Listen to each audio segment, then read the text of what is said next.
नमस्कार। आज मेरा एलिमेंट्स ऑफ आरसीसी में प्रस्तुत कर रहा हूँ स्ट्रेट मेथड, है ना।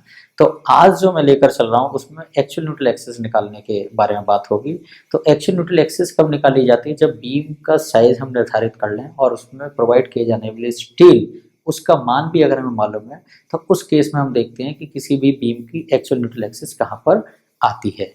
तो XC जो था हमारा क्रिटिकल था, वो था हमारा कि अगर कंक्रीट का ग्रेड है, स्टील का ग्रेड है, मॉड्यूलर रेशियो, तो ये न्यूट्रल एक्सिस कहाँ पर आनी चाहिए। वो हमारा क्या था? XC हमारा वर्किंग स्ट्रेस में था और XU मैक्सिमम हमारा किस में था? लिमिट स्टेट में था। आज जो हम बात करें, जब बीम की कास्टिंग करते हैं उसके बाद हम एक्चुअल न्यूट्रल एक्सिस निकालेंगे। तो XA जो हम यूज करते हैं वो वर्किंग स्ट्रेस में यूज करते हैं और XU जो हम यूज करते हैं वो लिमिट स्टेट में यूज करते हैं। ठीक है, तो नॉर्मली आप देखो वर्किंग स्ट्रेस में कभी भी हम जब XA का मान निकालते हैं तो उसका एक फॉर्मूला यूज करते हैं हम, B into X into XA by 2 is equal to MAST into D minus XA, हम इसका जो है प्रयोग करते हैं। जबकि लिमिट स्टेट में हम XU का प्रयोग करते हैं और इस XU के मान के लिए हम क्या करते हैं? CU बराबर TU, यानी total compressive force bond by the concrete बराबर total tensile force bond by the steel. उस आधार पे हम अगर निकाल के देखें, जब CU बराबर TU करते हैं तो XU का मान आपका आ जाएगा 0.87 FYAST अपॉइंट 0.36 FCK इंटू B। इससे हम क्या करेंगे? XU का मान निकाल लेंगे। ठीक है, तो अभी हम चलिए बोर्ड पर चलते हैं और उसके बाद फिर हम देखते हैं कि किस तरह से हम XA और XU का मान निकालते हैं। तो यहाँ पर हमारा क्या है? Actual neutral axis. आज हम किसकी बात करेंगे? एक्चुअल न्यूट्रल एक्सिस, है ना। और एक्चुअल न्यूट्रल एक्सिस इसको हम कहते हैं, रिप्रेजेंट करते हैं यहाँ पर XA से, किसमें? वर्किंग स्ट्रेस मेथड में। और लिमिट स्टेट में हम LSM यहाँ पर जो हम यूज करेंगे इसका मान होता है हमारा XU। हमारा क्या है? That is the actual neutral axis, है ना। तो यहाँ पर हम किस तरह से निकालते हैं? इसका जो फॉर्मूला हम यूज करते हैं उसका मान क्या है हमारा? B into XA into XA by 2 बराबर M into AST into D minus XA। तो ये हमने यहाँ पर लाइन खींच दी है, इधर का पोर्शन हमारा वर्किंग स्ट्रेस के लिए, उधर का पोर्शन हमारा लिमिट स्टेट के लिए। तो यहाँ पर हम करते क्या थे दरअसल कि ये जो बीम है आपकी इस तरह से, यहाँ पर ये हमने क्या किया? बीम का साइज भी निर्धारित कर दिया, जिसकी चौड़ाई कितनी है? B, और बीम की इफेक्टिव डेप्थ कितनी है हमारी? दैट इज D, है ना। और यहाँ पर हम क्या है? ये स्टील जो हमने डाली है दैट इज से AST। तो ये आपकी न्यूट्रल एक्सिस है, इस तरह से ये न्यूट्रल एक्सिस है और ये जो डिस्टेंस है ये हमारी क्या है? एक्चुअल न्यूट्रल एक्सिस कहाँ पर आपकी आई, जिससे हमने बीम की कास्टिंग कर दी, उससे न्यूट्रल एक्सिस कहाँ पर आई। तो हम करते क्या है दरअसल इसमें कि कंप्रेशन जोन का हम क्या करते हैं? एरिया मोमेंट निकालते हैं थ्रू दी न्यूट्रल एक्सिस। ठीक है, तो इसका हम कैसे निकालेंगे? B इंटू XA का मतलब B तो ये हो गया, XA ये हो गया, तो इसका एरिया क्या हो गया? B into XA। इसकी CG कहाँ काम करेगी? यहाँ पर काम करेगी। इसमें ये डिस्टेंस कितना हो गया हमारा? That is XA by 2। तो यहाँ पर क्या हो गया? B into XA into XA by 2। अब आ जाए आप टेंशन जोन में। टेंशन जोन में पहले ही बताया था कि जो इसका रूल होता है, इस रूल में कहते हैं कि टेंशन जोन में जो कंक्रीट है वो किसी भी तरह के टेंसाइल फोर्स को बियर नहीं करती। केवल AST जो है, जो हमने स्टील डाला है, वही केवल टेंसाइल फोर्स को बियर करता है ना। दूसरा नियम क्या है कि सेक्शन जो हमारा है वो होमोजीनियस है, यानी ऊपर भी कंक्रीट है तो नीचे भी हम क्या मानेंगे? कंक्रीट मानेंगे, इसको होमोजीनियस मानेंगे। तो हम क्या करेंगे? स्टील को बाहर निकालेंगे, कंक्रीट यहाँ पर प्लेस करेंगे। तो कितनी कंक्रीट यहाँ पर प्लेस करेंगे उसका मान क्या है हमारा? M into AST। अगर सपोज करें 10 mm स्क्वायर की हम स्टील यहाँ से बाहर निकालें और मॉड्यूलर रेशियो हमारा 18 है, तो 180 mm स्क्वायर यहाँ पर हम कंक्रीट डालेंगे, तब वो स्टील के इक्विवेलेंट हमारा हो जाएगा। तो यहाँ पर देखें हमने क्या किया है कि B into XA into XA by 2 ये कंप्रेशन जोन का एरिया मोमेंट हो गया और यहाँ पर इसका एरिया कितना हो गया हमारा? M into AST। और ये जो डिस्टेंस है यहाँ से यहाँ तक की, ये डिस्टेंस हमारी कितनी है? D minus XA। तो हमने क्या किया? M into AST into D minus XA। तो ये हमारा फॉर्मूला क्या बन गया? XA का मान निकालने के लिए, है ना। अगर बाई दी हम मान के चलें कि यहाँ पर B बराबर हम कितना लेकर चले? 200 mm। अगर सपोज करें B का मान 200 mm, D का मान सपोज करें 400 mm, अगर हम लेकर चलते हैं यहाँ पर, और इसमें AST का मान सपोज करें हमने लिया है इसमें 1256 mm स्क्वायर, यानी कि 20 mm की हमने 4 बार डाले और 20 mm की एक बार का एरिया होता है 314 mm स्क्वायर। तो 4 बार का एरिया कितना हो गया हमारा? 1256 mm स्क्वायर। और यहाँ पर मॉड्यूलर रेशियो हमारा M का मान अगर सपोज करें 18 मान है, और यहाँ पर आप देखेंगे कि अगर हम XA का मान यहाँ पर निकालें, इस विधि से अगर हम XA का मान निकालें हमारा किस मेथड से? ये हमारा है वर्किंग स्ट्रेस मेथड है। तो इसको जब हम वैल्यू पुटअप करेंगे तो यहाँ पर XA का मान सीधा आ जाएगा आपका 209 mm स्क्वायर।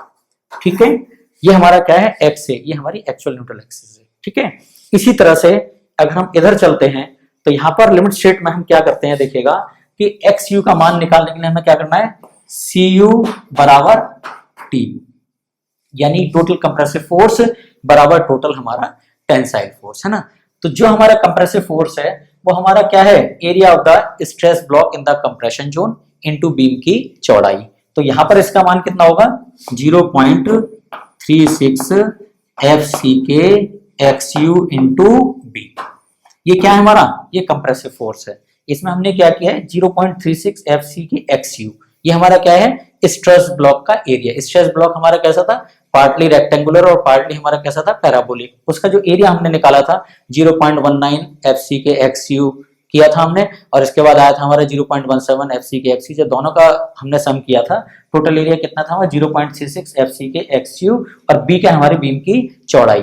ठीक है, इसके बाद हमारा TU जो टोटल टेंसाइल फोर्स है उसका मान क्या है, टेंसाइल फोर्स क्या है हमारा, एरिया इंटू स्ट्रेस। तो एरिया हमारा कितना है स्टील का, दैट इज AST, और स्ट्रेस का मान कितना है 0.87 FY है ना। जो हम स्टील के केस में स्ट्रेस लेकर चलते हैं वो 0.87 FY। FY का मान आपका 250 हो सकता है, 350 हो सकता है, 415 415 न्यूटन पर mm स्क्वायर हो सकता है, 500 भी हो सकता है, और साथ साथ ही 550 न्यूटन पर mm स्क्वायर भी हो सकता है। तो अगर यहाँ पर हम XU का मान निकालें, ये जो हमारा XU का मान है, तो XU का मान अगर निकालें तो इससे डिवाइड हो जाएगा, तो 0.87 FY AST divide by 0.36 FCK into B.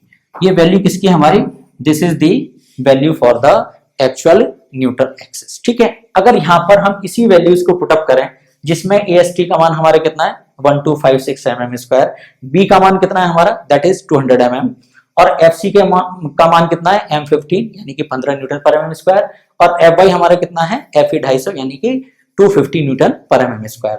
तो यहाँ पर अगर हम इस वैल्यू को पुटअप करेंगे और आप इसकी जो कैलकुलेशन करेंगे आसानी से, तो इसका मान जो है आपका कितना आ जाएगा 252 mm। तो यहाँ पर एक डिस्टिंक्शन मैं करना चाह रहा था कि XA का मान अगर वर्किंग स्ट्रेस से एक्चुअल न्यूट्रल एक्सिस निकालते हैं तो ये आती है आपकी 209 mm स्क्वायर पर mm पर, और यहाँ पर जो इसका मान है XU का मान कितना है हमारा 252 mm। तो यहाँ पर देखेंगे हमारा डिफरेंस है कि यहाँ पर XA का मान जो एक्चुअल न्यूट्रल एक्सिस है वो हमारी कितनी है 209 mm, और ये यहाँ पर XU का मान आ रहा है 252 mm। ठीक है, अब यहाँ पर अगर देखें हम XC का मान निकालें, इधर ही आ जाए वर्किंग स्ट्रेस पर, हम क्या करते थे, हम XC का मान निकालते थे। अगर यहाँ से हम इस लाइन को बंद कर दें तो XC का मान क्या होता था, क्रिटिकल न्यूट्रल एक्सिस, और उसका मान क्या होता था हमारा M sigma CBC upon M sigma CBC plus sigma ST, और इनटू करते हैं हम इसको D। ठीक है, तो यहाँ पर अगर हम वैल्यू पुटअप करें, M का मान अगर रखते हैं बाई दी 18, यहाँ पर हमने पहले लिया है, सिग्मा CBC है 5, क्योंकि जो हमारा कंक्रीट का ग्रेड है वो 15 है, तो यहाँ पर सिग्मा CBC 5, और ये हो जाएगा आपका 18 इंटू 5 प्लस सिग्मा ST का मान हमारा कितना है 140 न्यूटन पर mm स्क्वायर, क्योंकि FE 250 ग्रेड के हमने स्टील लिए, और D का मान हमारा कितना है, दैट इज 400। तो यहाँ पर इस वैल्यू को जब आप कैलकुलेट करेंगे तो इसका मान कितना आ जाएगा, आप देखिए खुद करके देखिएगा, तो इसका मान आ जाएगा आपका 157 mm। ठीक है, और यहां पर देखेंगे जब हम निकालेंगे क्या, XU मैक्सिमम, क्या निकालेंगे XU मैक्सिमम, तो इसका मान जब हमने करके देखा था, एक फॉर्मूला कल बताया था 700D divide by 1100 plus 0.87 FY, और इसका मान आया था आपका दैट इज 0.53 इंटू डी। कब, जब हमारा FY का मान हमारा 250 था। तो इस केस में आप इसको करके देखेंगे तो 0.53 इंटू 400, तो इसको आप करेंगे तो 4 3 12 और 4 5 20 और 21, कितना आ गया आपका 212 mm। तो ये हमारी क्या है, ये हमारी क्रिटिकल न्यूट्रल एक्सिस है, ये हमारी एक्चुअल न्यूट्रल एक्सिस है। यहाँ पर देखेंगे ये हमारी क्रिटिकल न्यूट्रल एक्सिस है जिसका मान कितना है वर्किंग स्ट्रेस में 157, एक्चुअल न्यूट्रल एक्सिस हमारी आ गई 209 mm। ठीक है, यहाँ पर लिमिट स्टेट में एक्चुअल न्यूट्रल एक्सिस 252 और जो आपकी क्रिटिकल न्यूट्रल एक्सिस है वो आपकी 212 mm, यानी ये आप डिफरेंस बहुत आसानी से देख सकेंगे। तो ये जो मेरा वीडियो बनाने का मतलब था, मेन चीज थी इसमें बीम की कास्टिंग कर दें, तो वर्किंग स्ट्रेस मेथड से हम किस तरह से एक्चुअल न्यूट्रल एक्सिस निकालते हैं और लिमिट स्टेट में हम किस तरह से एक्चुअल न्यूट्रल एक्सिस निकालते हैं और साथ साथ क्रिटिकल भी निकालते हैं। तो ये दोनों का जो डिफरेंस है वो यहाँ पर मैंने शो कर दिया है। ये आगे आप जब भी कभी डिजाइन करेंगे तो उसमें आपके लिए बहुत फायदेमंद होगा। ठीक है, तो चलिएगा वीडियो को इसी तरह से देखते रहिएगा।